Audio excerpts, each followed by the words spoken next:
Hello, good people of YouTube. Mountbatten here. And today, well, last night actually, I purchased the FDR, burning 2.5 seasons worth of steel and 2 seasons of ranks worth of steel and 2 dockyards worth of steel to get the FDR. Now, some of you may be asking, Sealord, why in the world would you, someone who enjoys playing battleships and cruisers and destroyers and is absolutely terrible at CVs, buy FDR? Well, to explain that, we gotta go back a little bit.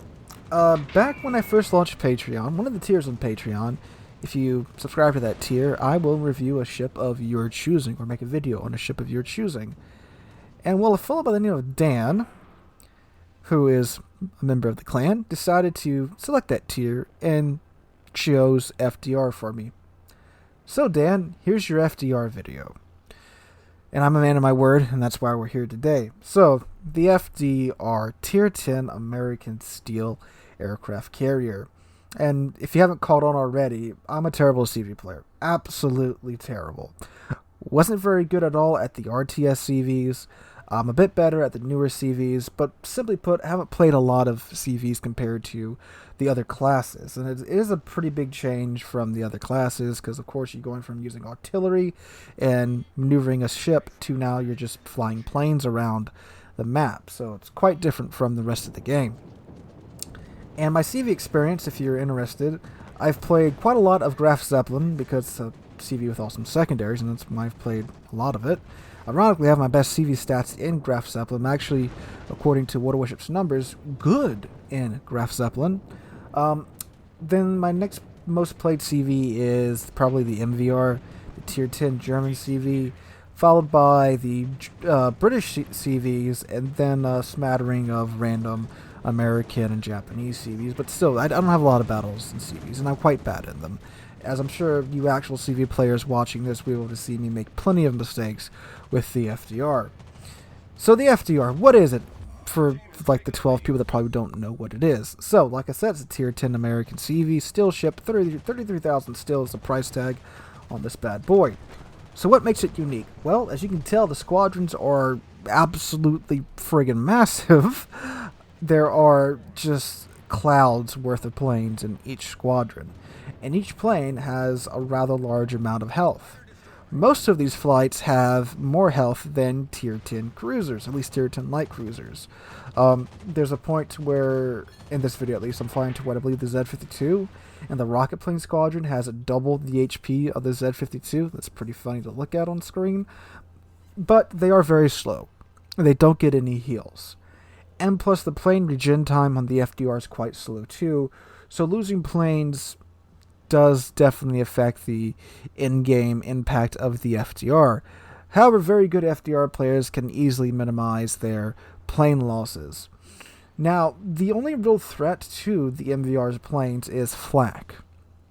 The planes are so tanky that they really don't care about continuous damage. And if you don't know how AA works, well, there's a ring around your ship where just your AA being active will continually damage the planes for a certain number of hit points over time.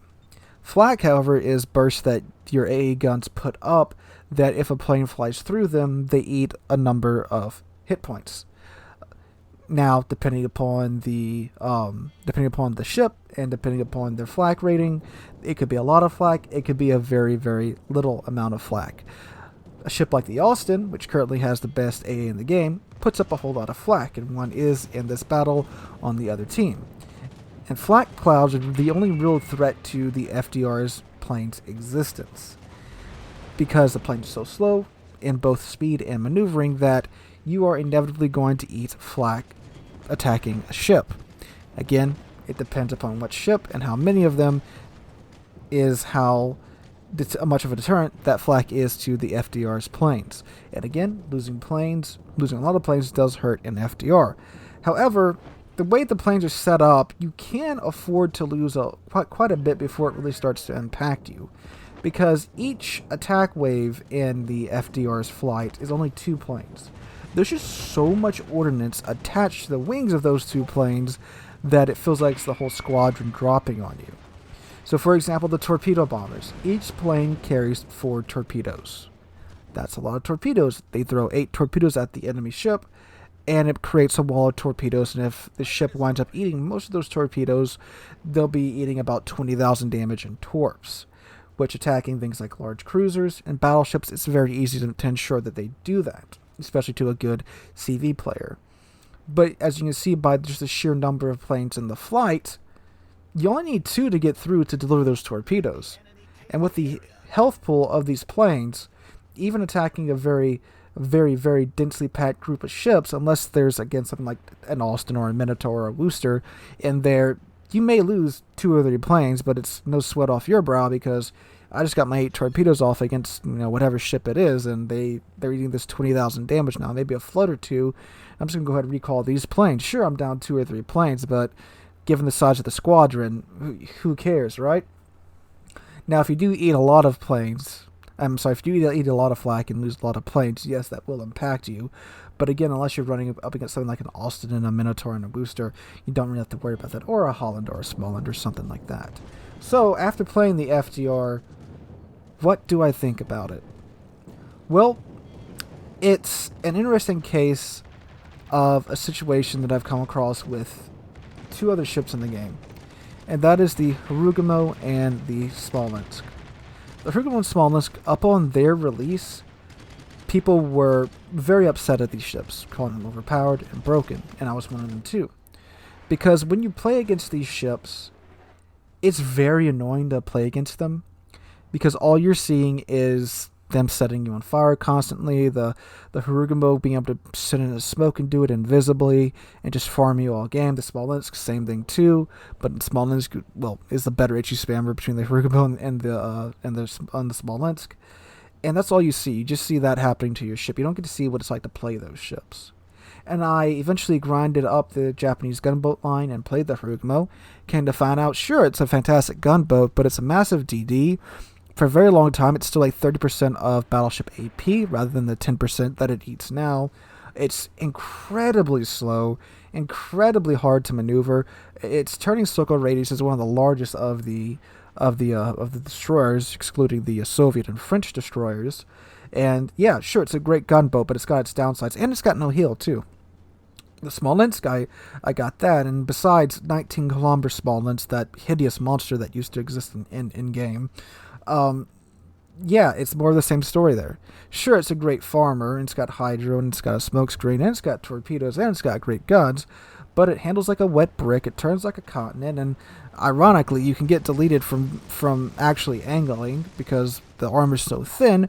When you're broadside on to most ships, well, most large ships, like battleships and heavy cruisers and super cruisers, the shells pass right through you because of your armor, but you're kind of screwed, because the second you go to turn, you get blapped for all your health. And yeah, it does have a heal too, but when your ship gets shot to crap, it's hard to put it back together again. And plus, after the changes to the commander skills and some other changes like the IFHE rework, Smolensk is much more in line today than it was back then.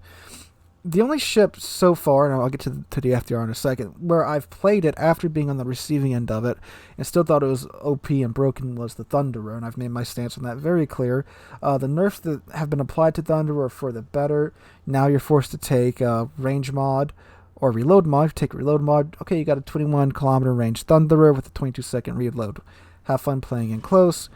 Take the range mod, okay, you got a 25-second, or I think it's a 26-second reload Thunderer, but you can shoot out to 24 kilometers now, which helps mitigate some of the annoying HE spam from the Thunderer. I still think they need to increase the reload speed a little bit because of those guns and the fire chance and all that, but that's another topic for another video. So the FDR, we come to the FDR now. What is my opinion on it now outright? Well, it's not as easy as I thought it was going to be to play this ship. You still, of course, have to dodge flak, have to choose your targets wisely, because if you do go after a clumpage of ships, of like 6 ships, you will lose a lot of your planes, even in the FDR. But that's another problem too. Why do those ships have to clump up so much to be able to deter a single ship? What other class in the game do 5 or more ships have to work together to simply counter? DDs, sure, you might have 2 or 3 people trying to focus them down, Battleship's the same story. Cruiser's the same story. But what class do you have to have 5 ships stacked together to counter? Now, is this a problem with the FDR, or is this a problem with CVs in general, or is this a deeper problem of AA versus planes interaction, something controlled by humans versus something that's currently controlled by AI, and something that's not very consistent? Because, again, AI controls the AA guns, players controlling the planes. It's just like a dodging minigame for the player controlling the planes. For the player controlling the ship, all you can do is focus your AA on one side and hope for the best. That's it. See what I'm saying there? But the FDR does have a stupid amount of HP for its planes. Whereas something like an MVR or a Hawk or a Midway or any other carrier, their planes would just be eating crap because of the amount of continuous AA damage, the amount of flak being thrown up.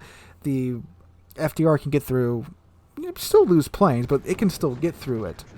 Which is, again, is it just a symptom of the current AA mechanics of the game, or is it the FDR's fault in and of itself? That's the question. But that's where we're at now with warships and surface ships versus planes. That's just where we're at. That's the issue. And FDR just seems to be one of the most glaring examples of this issue. Because yes, if you sit with 5 ships together, you can make the FDR pay for attacking you. And this is coming from my point of view. I'm not a very good CV player, but again, 5 or more ships, I can't see many FDR players getting through just the insane amount of flak being thrown up at that point, or one Alston, because as you'll probably see in the replay by now, the Alston is a pain to deal with because it throws up so much flak. And that's nothing to with the FDR in this replay, at least.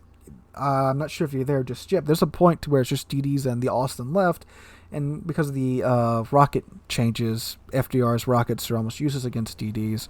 Torpedoes are kind of useful, but unfortunately I ran out of those because of all the flak I ate earlier. And the dive bombers, they're kind of useful against DDs, but they fall so slowly that most DD players can dodge them. But again, I'm sure a good FDR player can make those hit, but that's just me. But anyway, so is the ship itself still busted in my opinion? I think so. But it's not as busted as I thought it was. I thought I was going to be able to hop in this thing and do like 150k damage a game, easy peasy. It's not the case. I'm averaging, I think, right now, unless I've played more by the time this video has gone up, 115,000 damage a game. The most damage I've done is actually in grand battles. I did like 170,000 damage, but that's grand battles with super battleships that barely have AA, so I don't think that really counts. But in random battles, the most I've done is 136,000 damage, which wasn't this game, but the game after that. But this game gives you a good idea of the weakness of the FDR, which is the DDs and light cruisers with good AA. So it's not as busted as I thought it was. There's a fair amount of skill involved in choosing the right target, getting the drops to line up perfectly, and lining everything up. But it's a very hard ship to counter for the surface ships, because again, in the beginning of this video, when it's just a Musashi and a Bismarck and a Zal, 3 ships all grouped up together, I don't really care about their AA. My planes still get through, the strikes still get through. I clap the Bismarck like 3 times in a row, turn around, clap the Musashi 2 or 3 times in a row, right next to their FDR with their AA, turn around, strike the FDR. You see what I'm saying? Like it doesn't really matter, because I don't really care in that case. But when you get the proper ships grouped up, yeah, it's a bit of a headache to deal with. Still a little bit silly in my mind, and like I don't know if they could really change the stats of the ship, because the ship is so reliant upon having large squadrons with large HP pools to get its strikes off and strike large targets. I don't know if they could really change that in the ship, even be decent anymore, but it does highlight the problems of the AA mechanics and how they're so inconsistent, how in order to counter a single ship, so many ships have to group up together and focus their priority sector, their DFAA, this, that, and the other, just to counter one ship type. So that's what it really does for me. But anyway, guys, let me know what you guys think in the comments down below. If you enjoyed the video, make sure to drop a like and subscribe to the channel. We're on our way to 30,000 subscribers. We just passed 26,600 a few days ago. And I cannot thank you guys enough for that. Hope you're all having a wonderful Saturday. Hope to catch you guys in the next one.